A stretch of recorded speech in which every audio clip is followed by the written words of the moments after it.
Hello बच्चों, साहित्य सरोज में आपका स्वागत है।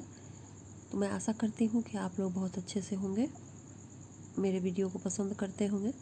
इसी आशा के साथ मैं आज वर्ग 8 किसलय भाग 3 अध्याय 21 चिकित्सा का चक्कर लेकर आई हूँ। ये भी साहित्य का एक विधा है। हिंदी साहित्य में व्यंग निबंध लिखने का कला बतलाए हैं बेढब बनारसी जी। चिकित्सा पद्धति पर व्यंग्यात्मक ये निबंध है। तो चलो बच्चों, इसका प्रश्नोत्तरी हम लोग करते हैं। तो प्रश्न की ओर चलते हैं बच्चों। इसका पहला प्रश्न है, लेखक को बीमार पड़ने की इच्छा क्यों हुई? तो इसका उत्तर होगा, लेखक को बीमार पड़ने की इच्छा इसलिए हुई कि स्वादिष्ट बिस्किट खाने को मिलेंगे, पत्नी सिर में तेल डालकर सेवा करेंगी तथा मिलने के लिए आने वाले लोगों का तांता लगा रहेगा। इसलिए उन्होंने एक दिन कुछ ज़्यादा जलपान कर लिया, जिससे कि वो बीमार पड़ गए और उनका मनोरथ पूर्ण हुआ। दूसरा प्रश्न है, लेखक ने वैद्य और हकीम पर क्या क्या व्यंग कहकर व्यंग किया? उनमें से सबसे तीखा व्यंग किस पर है? उल्लेख कीजिए। इसका उत्तर होगा, वैद्य जी के पात्र देखकर ग्रहों की स्थिति पर विचार करते हुए शुभ मुहूर्त में आने की सूचना पर लेखक की उक्ति है कि सुनकर मेरा कलेजा कबाब हो गया और रोग का कारण बताया।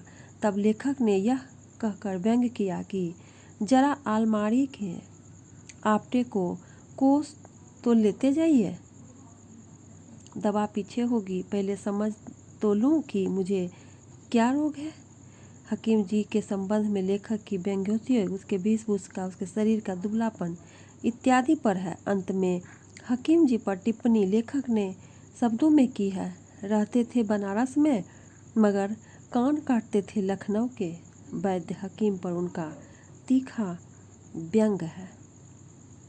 तो अगला प्रश्न देखते हैं बच्चों, अपने देश में चिकित्सा की कितनी पद्धतियाँ प्रचलित हैं? उनमें किन किन पद्धतियों में लेखक ने अपनी चिकित्सा कराई?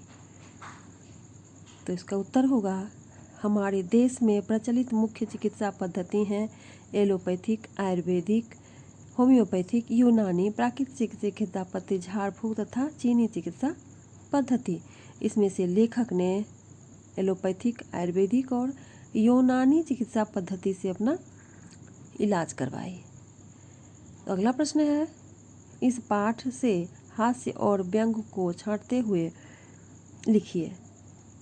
रसगुल्ला जैसे रसगुल्ले छायावादी कविताओं की भांति सूक्ष्म नहीं थे, स्थूल थे। ये व्यंग्य है। इसी के जैसे पंक्तियों को चुनकर इसका उत्तर में लिखना है। तो चलो बच्चों, इसका उत्तर देखते हैं, खोजते हैं पाठ में। तो इसका उत्तर लिखना, दो लिखे हैं, एक हास्य और एक व्यंग में वाक्य को चुनकर लिखे हैं। तो क्या होगा, जब कोई इस प्रकार से रोनी सूरत बनाकर ऐसे प्रश्न करता तब मुझे बड़ा मज़ा आता और उस समय मैं आनंद की सीमा के उस पार पहुंच जाता। ये हास्य है।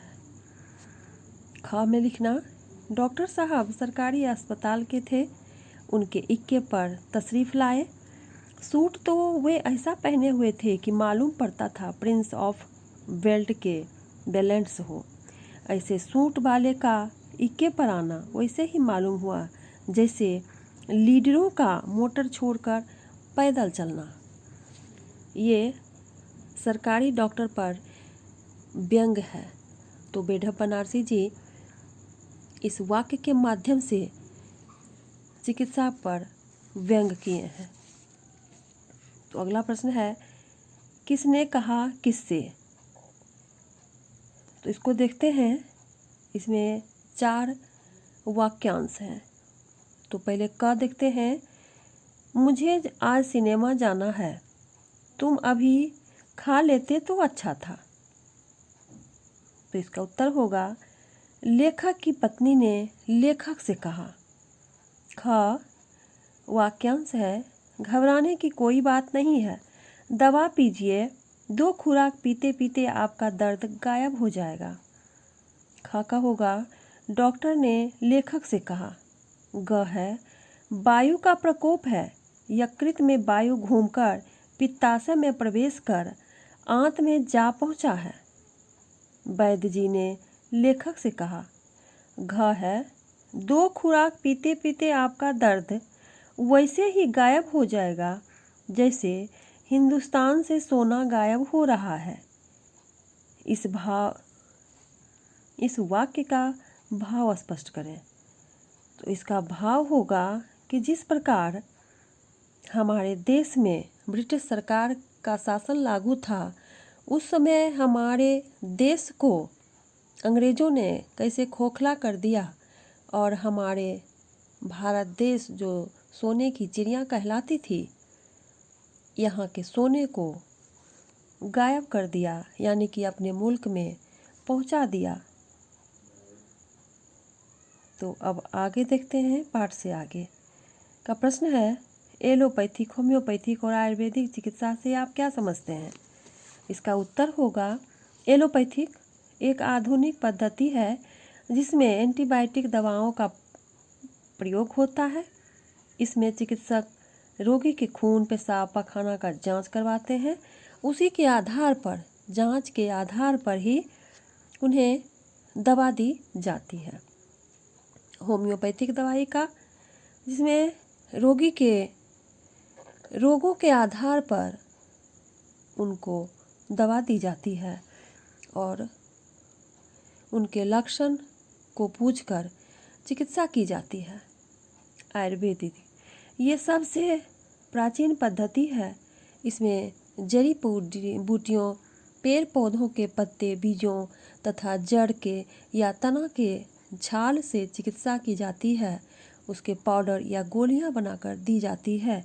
उसे आयुर्वेदिक चिकित्सा कहते हैं। ये हमारे देश का अत्यंत प्राचीन पद्धति है। तो आगे देखते हैं, किस आधार पर आप इस पाठ को हास्य और व्यंग्य की श्रेणी में रखेंगे, स्पष्ट कीजिए।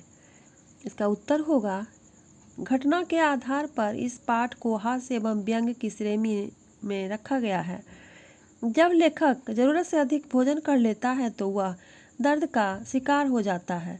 पेट दर्द के इलाज के क्रम में चिकित्सक, इष्ट मित्र आते हैं। उनकी सलाह, हमदर्दी, वेशभूषा आदि से लेखक यह एहसास करता है कि लोग कठिनतम शब्दों का प्रयोग कर रोगों को गंभीर और अधिक से अधिक बढ़ाने की चेष्टा करते हैं, ताकि उनको लगे कि मैं इसका सबसे नज़दीकी, सबसे बड़ा शुभचिंतक हूँ। और इस तरह की भावनाओं को व्यक्त करके रोगी के मन में रोग के प्रति और ही गंभीर आस्था बना देते हैं। तो अब हम चलते हैं व्याकरण की ओर।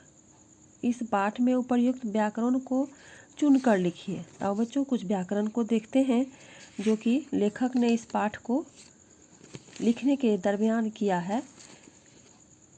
तो सबसे पहले इस पाठ के प्रारंभ में ही हम लोगों ने कुछ मुहावरों को देखा है। तो सबसे पहले उन्हीं को लेते हैं बच्चों। तो इसका उत्तर होगा, रोनी सूरत बनाकर।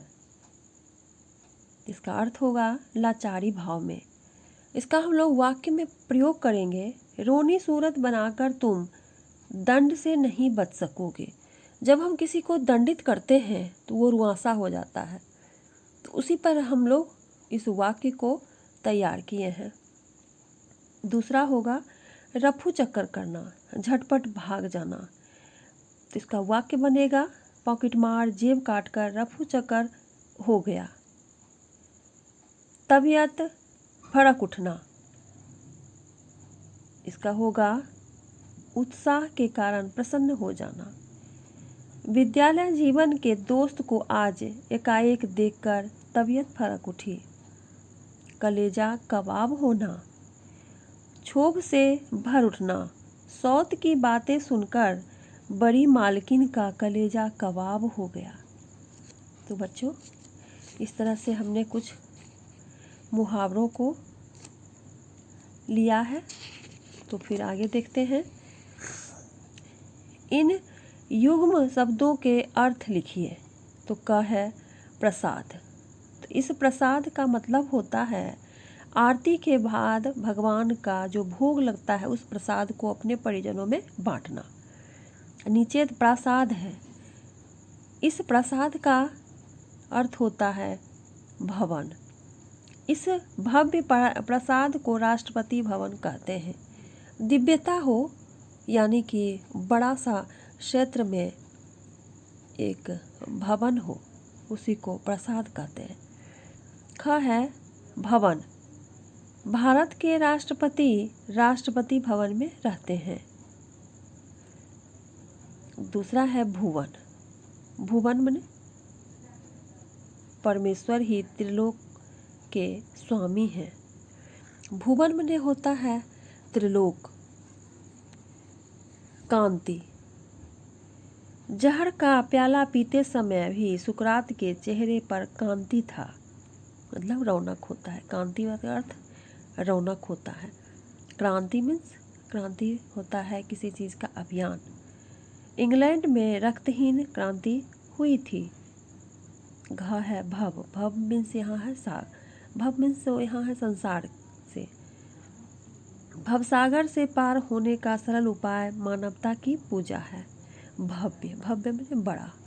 राम ने गांव में बड़ा ही भव्य मकान बनाया है। तो बच्चों, आज का ये पाठ कैसा लगे तुम्हें कमेंट करना, और मेरे वीडियो को पूरे देखना, लाइक करना, सब्सक्राइब करना। तो बच्चों, आज इतना ही। अगले वीडियो में मैं फिर मिलती हूँ। जय हिंद, जय हिंदी।